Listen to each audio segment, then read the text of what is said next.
Hello, Facebook friends and family. This is Cassandra from Then Within LLC. I'm here today. I was just had it on my mind to start going over a couple of the fundamentals of Reiki so that you all could start to do your own sessions on yourselves at night before you fall asleep. It helps you get in the right frame of mind, sleep better, and start your day off fresh. So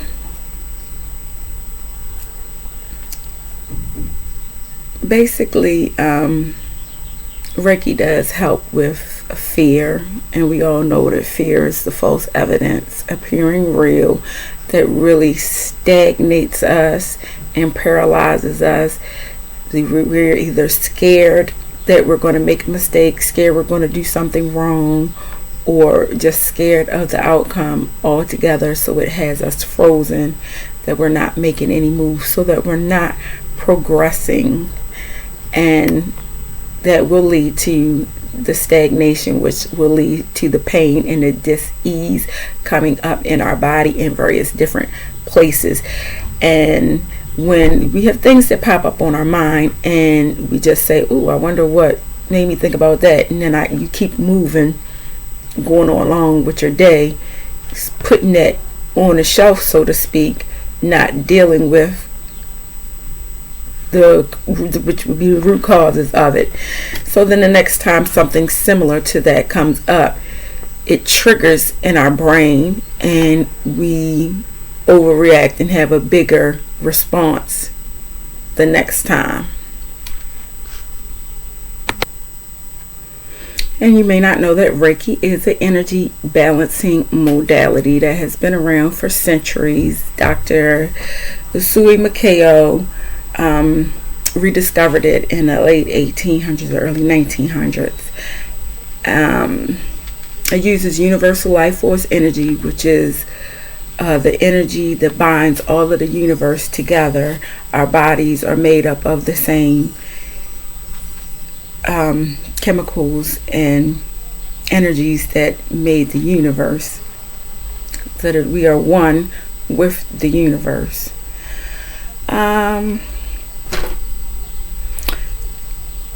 It flows through the practitioner, through the palms of their hands, down into the client.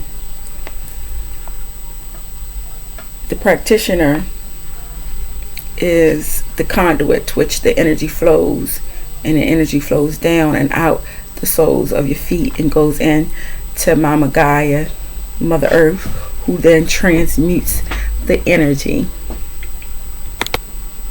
You can also help the sessions along with crystals. Crystals transmute the energy, the surrounding energy around them. They boost the self-healing process of the body, and they have been used for centuries in spiritual healing practices. Each crystal possesses a specific frequency that is emitted over time that will help with the self-healing. So Reiki helps to connect our cells, our higher selves, with the universal life force energy that is all around us, and helps us remain connected with the flow of life and the flow of everything. It uses the chi, or the life force, in us.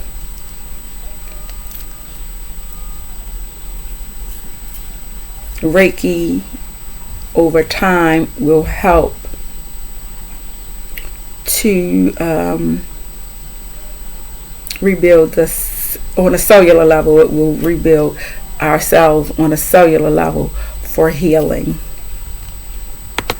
There's only a few things you need to be able to get started with Reiki, and that is to be able to focus on your breathing. You want to breathe in with your mouth closed through your nose. You can hold it for a few seconds, and then make sure you breathe out through your mouth and let your exhale be longer than your inhale to fully empty the air out of your lungs. Reiki is also a form of meditation. So if you're not that swift on meditating, Reiki can help get you into a deeper, relaxed state to make meditating easier and more possible for astral traveling and things like that. There are things that help with Reiki, and that's getting good night's sleep, drinking plenty of water, which helps us on a cellular level as well, and the etheric energetic systems in our body, which is our auras and our meridians and all that, our chakras. And it also, I said good night's sleep, plenty of water, trying to do a little bit less caffeine, which overstimulates us, and nicotine, cigarette smokes, that also overstimulates our body, uses a lot of our energy to balance our body out when we're eating a lot of things or ingesting a lot of things like alcohol that don't really serve our body and our inner workings.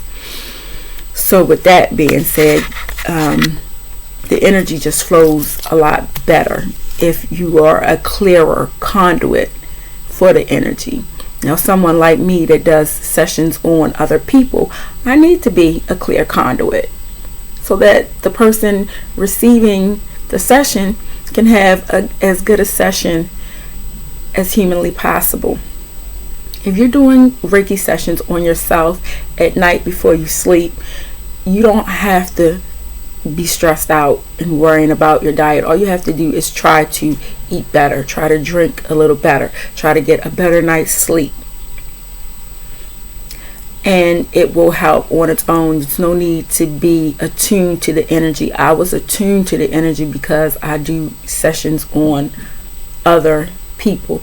But if you're just doing it on yourself, you don't even have to be attuned to the energy. You just get yourself in the right state of mind, a frame of mind. Take a couple of deep breaths to get yourself centered and focused, and you can start doing the movements, the hand positions, and I'll get to that later on down the line. This is just a quick basic introduction, let's say, to Reiki.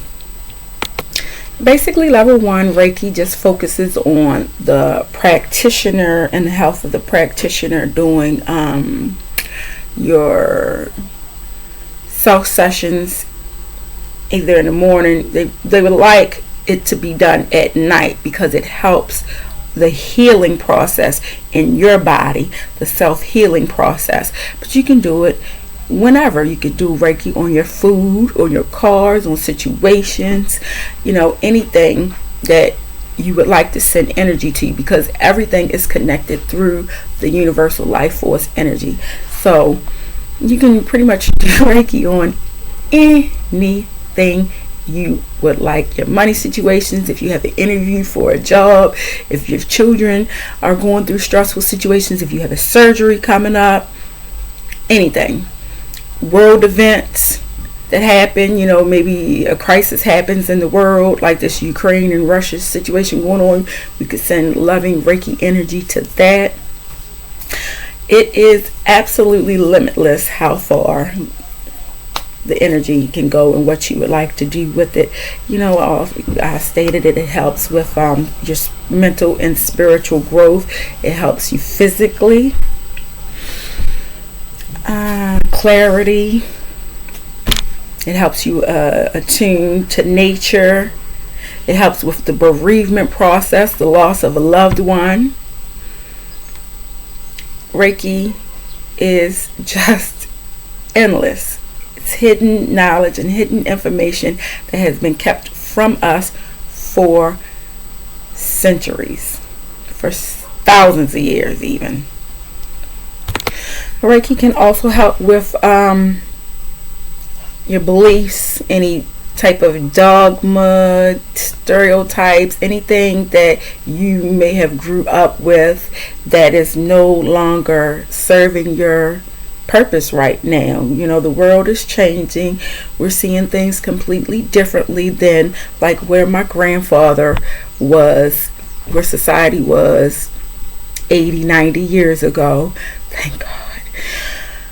So when you know better, you do better. And Reiki also helps with that. That's the clarity and the vision. And it starts from within. And once we change ourselves from within, then it will permeate out into the rest of the world. We want the world to change overnight, but we don't want to do the work, which is actually the hard work, to get it to change, because the world ain't going to change until we change. We force the change by changing us on the inside, and change starts from the inside. Have you ever seen someone that is the prettiest person that has the nastiest disposition and attitude? It comes. Reiki can help that. Reiki can help you be as beautiful on the inside as we want people to think we are on the outside. And that comes from the Reiki sessions, the continual Reiki sessions, the energy in our cells entrain to the higher vibration of the Reiki, like the clocks. When you have two clocks that pendulums swinging, eventually they're swinging like this, but eventually over time they'll start swinging the same way. Like when you have multiple women in your family and their menstrual cycles will be different. Over time, their menstrual cycles become synced. It's called entrainment.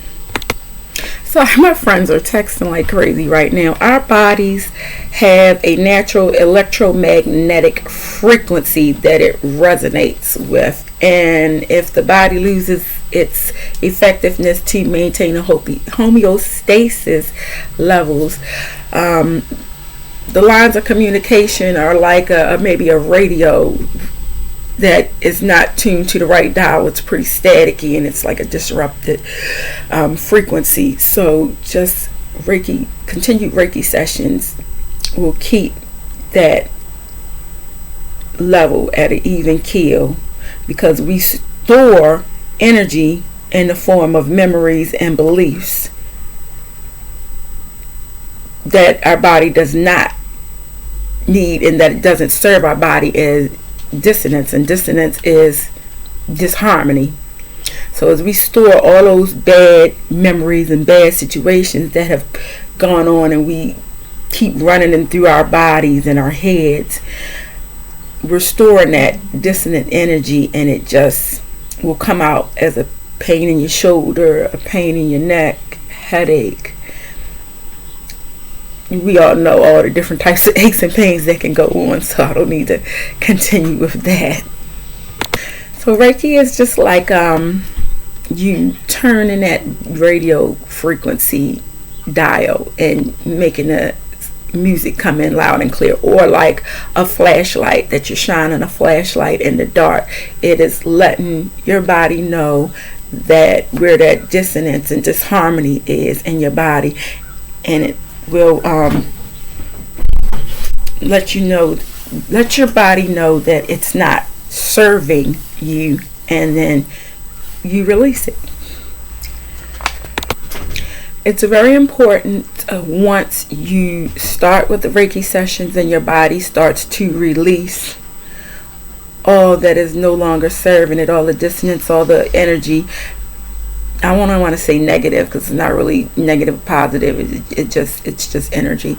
So when your body starts to release that, it is very important not to try to hold on to that, to let yourself feel what you need to feel. If you need to cry, you need to cry. If you need to scream, you need to scream. Because it's releasing. It's a part of the process. It happens for as long as it needs to happen. And if you're continually doing Reiki on a regular basis, it happens on a regular basis. Sometimes out of the blue. I have been at work and things have popped into my head, and I was just flooded with emotions and flooded with tears, and I would have to excuse myself and go into the bathroom or go somewhere by myself and just cry and get it out. And you feel much better, like when you're feeling sick and you're nauseous to the stomach and you throw up, and once you throw up, that release, you start to feel better. And then you can start to drink more water and put some more better types of food in your stomach. That is like Reiki. Reiki helps to purge and release all those negative emotions. They could be from childhood. If you're 90 years old, it can be something from, when you were 10 years old. It could be anything. That's what I'm saying. When those emotions come to you, don't just say, oh, wow, that's crazy. What made me think about that? And, oh, well, I got to go to the market, and keep going about your day. You need to sit with it and try to at least note the time, the date, and what came up and what you were thinking about at the time that led you to those thoughts. Because sometimes thoughts pop up in your head and you really have no clue, but you do need to try to work through that, because the release comes from your own good, for your own good, and it is a growth process. If we don't feel the pain, we can't grow. Nobody wants to feel the pain, but we're making ourselves stagnant, for the lack of a better word, because we don't want to feel the pain. We don't want to have to think about things that have hurt us in the past. But we were faced with those situations for a reason, and it was not to just hurt us. You have to go through the most to feel the pain. If you're never put in a situation where you're uncomfortable, growth will never happen. If life is just easy for you and you're on an even keel all the time, you have no reason to want to grow, do better, and be better. But it's when you're faced in those situations that really get you outside your shell and outside your comfort zone and outside your little box, are the ways and things that we really grow from. I'm going to keep it under 20 minutes, so I'm going to wrap it up right then and there. The next time I'll start on this, I'll give you a little bit more information covering some of our 7 main chakras. It's really more than 7 chakras in our body, but the 7 main ones, I'll go over that. And I hope you guys have a beautiful rest of your day. And I hope you find your Zen within. Namaste.